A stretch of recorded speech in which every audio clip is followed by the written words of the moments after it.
Hello students, welcome back in online teaching, and today we are going to learn class 6 और subject है English. Honeysuckle book है और हम देख रहे हैं चैप्टर नंबर 5 के क्वेश्चंस एंड आंसर, जो कि नाम है इस चैप्टर का डिफरेंट काइंड ऑफ स्कूल। हम अभी स्किल शीट के जो क्वेश्चन आंसर है वो देखते हैं। पेज नंबर है आपके बुक का वर्किंग विथ टेक्स्ट, और हम क्वेश्चन नंबर फर्स्ट देखते हैं। देखते हैं और put this sentences from the story in the right order and write them in out in a paragraph. Okay, don't refer to the text. अभी हमें जो टेक्स्ट है वो रेफर नहीं करना है, don't refer to the text. अभी हमारा जो पैराग्राफ है ओके उसे सही करना है। राइट ऑर्डर, जो ऑर्डर है करेक्ट ऑर्डर है उसके हिसाब से हमें क्या उनको लिखना है। अभी पहला जो यहाँ पे सेंटेंस है पहले हम रीड कर लेते हैं। I shall be so glad when today is over. दूसरा है having a leg tied up and hopping about on a scratch is almost fun I guess. I don't think, third है I don't think I will mind being deep for a day, at least not much. उसके बाद है but being blind is so frightening. मतलब जब blind day होता है वो बड़ा डराना होता है और बहुत ही काफ़ी डर लगता है। Only you must tell me about thing. आप सिर्फ उसी चीज़ में मुझे क्या करो, उस चीज़ों के बारे में बताओ। Let's go for a little walk.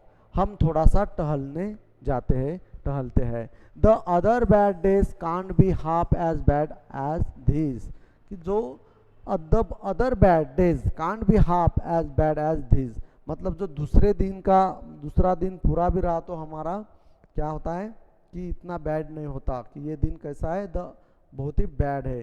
क्योंकि वो जो उसमें की जो लड़की होती है इस चैप्टर में की उसे जिसका जो ब्लाइंड डे होता है वो काफ़ी वो उस डे से परेशान रहती है, और वो क्या कहते हैं the other bad days can't be half as bad as this. तो अभी हम इसको सही मायने से हम लिखते हैं। देखो अभी हमने I shall be so glad when today is over, let's go for a little walk. हम थोड़े से टहलने जाते हैं। करेक्ट सेंटेंस हमें मतलब क्या करना है, करेक्ट ऑर्डर से हमें ये सेंटेंस लिखने हैं। ओनली पहला है let's go for a little walk, थोड़े से हम टहलने जाते हैं। Only you must tell about things, only you must tell me about thing. तुम सिर्फ उसी चीज़ों के बारे में मुझे बताएंगे। I shall be so glad when today is over. जब ये दिन फिनिश हो जाएगा तो मुझे बहुत खुशी होगी। ग्लैड का मतलब होता है हैप्पी। ओके, हैप्पी, ग्लैड मतलब happy. Okay, the other bad days can't be half as bad as this.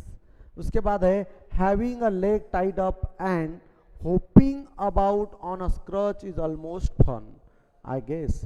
मुझे ऐसा लगता है कि जो भी दूसरा डे है, मतलब जो क्रच का, जो लंगड़ा होने का, वो एक काफ़ी मज़ेदार दिन होता है, जो कि एक उससे एक पाँव पे खुदकना बड़ा ही मजाकी होता है, अच्छा लगता है। I guess I don't think I will mind being deep for a day, at least not much, but being blind is so frightening. पर इसमें से पूरा जितने भी अलग अलग दिन होता है, लेकिन ब्लाइंड डे जो होता है, ब्लाइंड इज सो फ्राइटनिंग मतलब डराना। फ्राइटनिंग मतलब टेरिबल, फ्राइटनिंग को हम टेरिबल कहेंगे, मतलब डराना। ओके, तो हम अभी क्वेश्चन नंबर बी देखते हैं students. Okay peoples, students, B number, answer the following questions.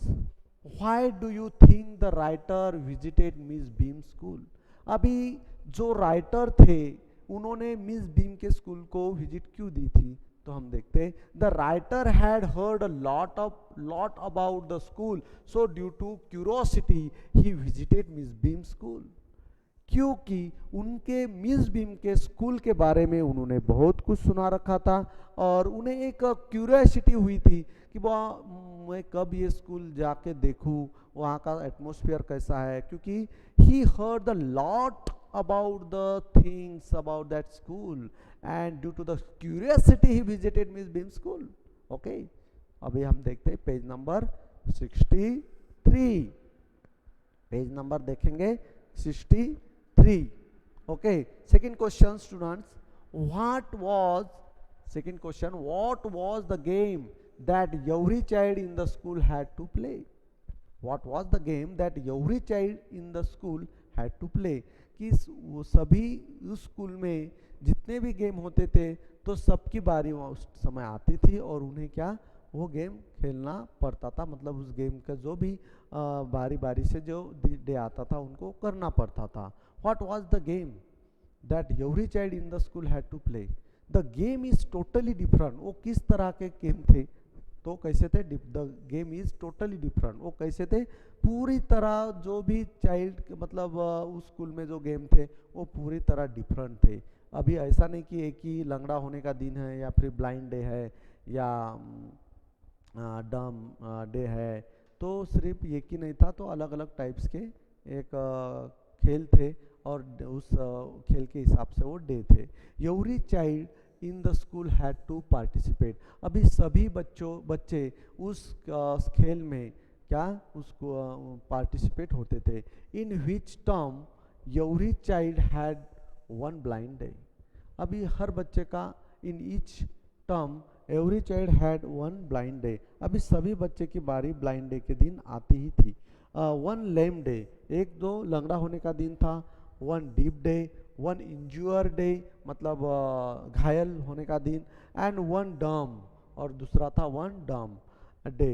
And on the decided by he had to perform like a blind, lame, deep और डम.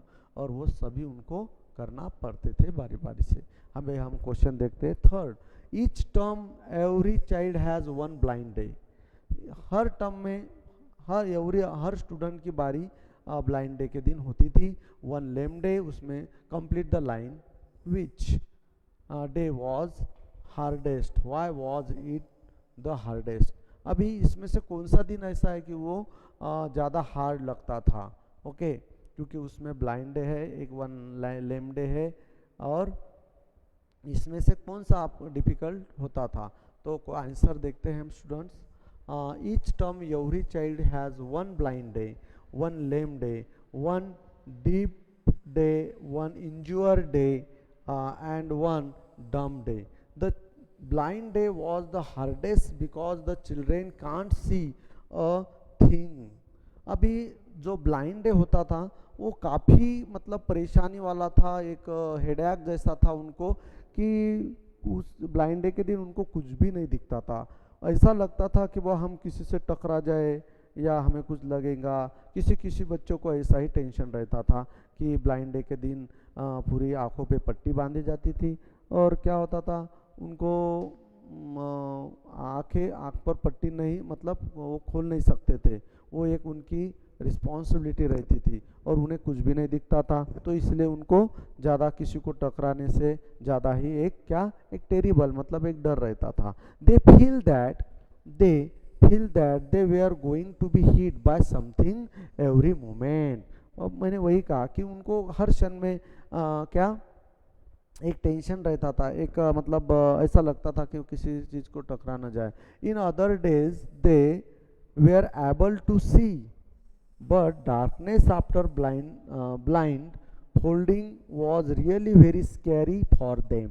अभी दूसरे दिन जो रहते थे वो क्या देख सकते थे, मगर ब्लाइंड डे के दिन क्या होता था वो सच में एक स्कैरी मतलब बहुत ही उनको डर रहता था. और इस तरह इसमें दो एक ब्लाइंड डे और वन लेम डे में यही डिफरेंस है कि ब्लाइंड डे में वो ज़्यादा हार्डेस्ट रहता था जो कि लेम डे के कंपेयर में. ओके बच्चों, हम अभी नेक्स्ट क्वेश्चन देखते हैं. 4 नंबर का क्वेश्चन देखो. What was the purpose of this special day. अभी उस डेज का एक ऐसा स्पेशल क्या था, मतलब उसमें से क्या पर्पस क्या था, उसका उद्देश्य क्या था, एक मकसद क्या था, देखते हैं हम. The purpose of this special day was to teach the children thoughtfulness, kindness to others and how to be responsible citizen these days. अभी इस डेज का मकसद ही यही था कि उन बच्चों को सेंसिटिव मतलब थॉटफुलनेस, उन्हें वो क्या एक संवेदनशील वो बने, काइंडनेस बने, दूसरे के प्रति उन्हें दया भाव आना चाहिए। उसके बाद एक रिस्पॉन्सिबल, एक जवाबदार नागरिक वो बने। एक जवाबदार नागरिक मतलब क्या कि काइंडनेस, एक दूसरे के प्रति दया की भाव उन्हें आनी चाहिए। Others and how to be responsible citizen this days, और इस देश रखने के मिस बिन ने जो भी ये मैनेजमेंट किया था उस स्कूल में कि ऐसे बच्चे हमें बनाना है जो कि एक संवेदनशील बने। काइंडनेस मतलब एक दूसरे के प्रति दया का भाव उनके मन में आना चाहिए, और एक वो देश के बारे में, देश के लिए एक जवाबदार नागरिक बने। और यही खास उस स्कूल का मकसद था। It teaches the children how to appreciate and understand misfortune. दुर्भाग्य क्या है उन्होंने समझने आना चाहिए, by making them share in the misfortune of others themselves. और इसीलिए ये जो जितने भी ये दिन मिस बिन ने रखे थे और अच्छा मैनेजमेंट किया था, वो वही मकसद था कि जो यहाँ के स्टूडेंट्स क्या बने, to teach the children thoughtfulness, kindness to others and how to responsible citizen this days. तो बच्चों ये मकसद ही इस स्कूल का था कि, और ये स्पेशल डेज का, कि बच्चे हर दुर्भाग्य को भी समझे, भाग्य को भी समझे, और दूसरे के प्रति दया का भाव रखे, और एक अच्छे जवाबदार नागरिक बने।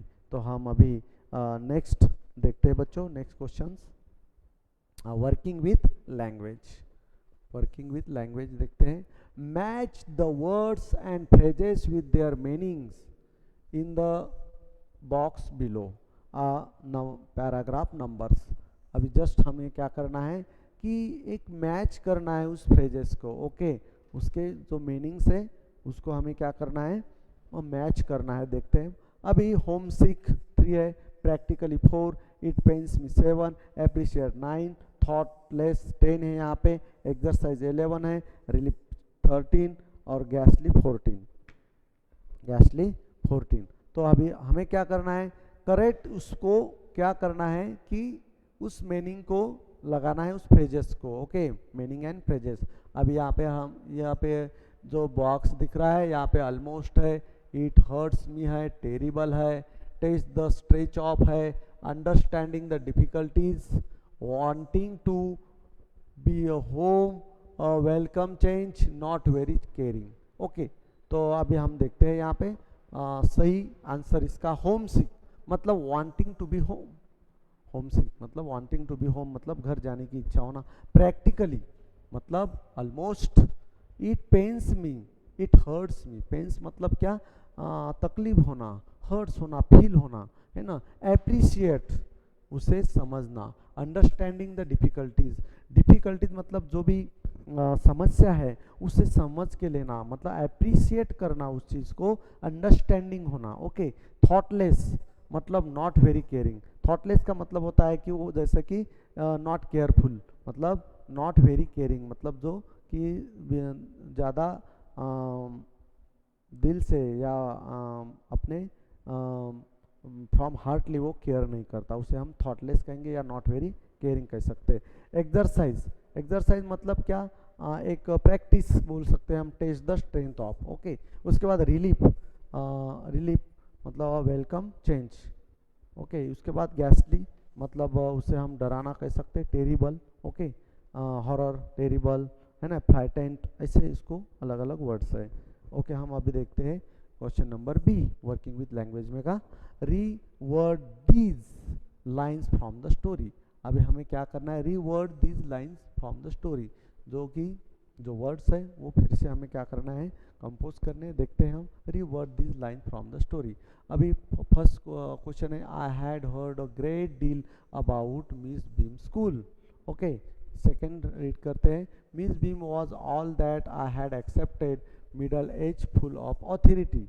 उसके बाद है third, I went to the window which overlook a large garden, we can not bandage the children's mouth so they really how to exercise there will power. अभी देखते हैं हम, first, I had heard a lot about the school run by miss beam, okay, I had heard a lot about the school run by miss beam, number 1। Number 2 है miss beam was about 50 years old. Miss Beam was about 50 years old. The commanding and self-confident lady as I had thought her to be. Third है I walked towards a window through which one could see a garden of large size. Number 4. It is not possible to put bandage on children's mouth. अभी जो बच्चों का जो mouth था उन पे मुंह पर तो पट्टी लगाना पॉसिबल नहीं था. So the children have to be greatly determined and patient not to open their mouth. और उनकी एक क्या करते, उनकी एक रिस्पॉन्सिबिलिटी थी कि वो अपनी जो इंसानियत मतलब जो अपना जो जवाबदारी है वो उसे मतलब जिस दिन उनका आता था उस दिन पे वो अपना मुंह बंद ही रखते थे, not to open their mouth. C number है. अभी सी नंबर का question given below is page from a dictionary and look at the careful. Okay and find a word which means the same as गैसली. Write down the word and its two meanings. अभी उसके meaning हमें क्या करने हैं, find out करने हैं. देखते हैं. अभी terrible is that word, its two meanings are. अभी उसके एक वर्ड के दो मीनिंग्स हमें फाइंड आउट करने हैं. देखो पहला है कॉसिंग फियर. टेरिबल मतलब क्या, फियर या फ्राइटेंड भी बोल सकते हैं, एंड वेरी बैड. ये उसके दो मीनिंग है. इसके टेरिबल इज दैट वर्ड, ये जो वर्ड है टेरिबल, इसके दो मीनिंग कौन से, फियर और वेरी बैड. ओके. उसके बाद find a word meaning a part of the school. Okay. तो दूसरा है उसमें का find a word meaning a part of the school year. तो हम उसे क्या कहते हैं, टर्म बोलते हैं, ठीक है ना. स्कूल ईयर को first term, second term, third term ऐसे बोलते हैं ना. तो part of the school year, part of the school year, ये इंपॉर्टेंट थिंग है. A part of the school year को हम क्या बोलेंगे, टर्म बोलेंगे. ओके. उसके बाद है find a word that means examination. अभी एग्जामिनेशन को हम क्या बोलेंगे, टेस्ट बोलेंगे. क्या बोलेंगे, टेस्ट. ओके. तो बच्चों ये थे हमारे question answer different kinds of school. तो अच्छे आप हर्ट करें. ओके. और अच्छे फुल प्रिपेयर करें. ओके बच्चों, थैंक यू.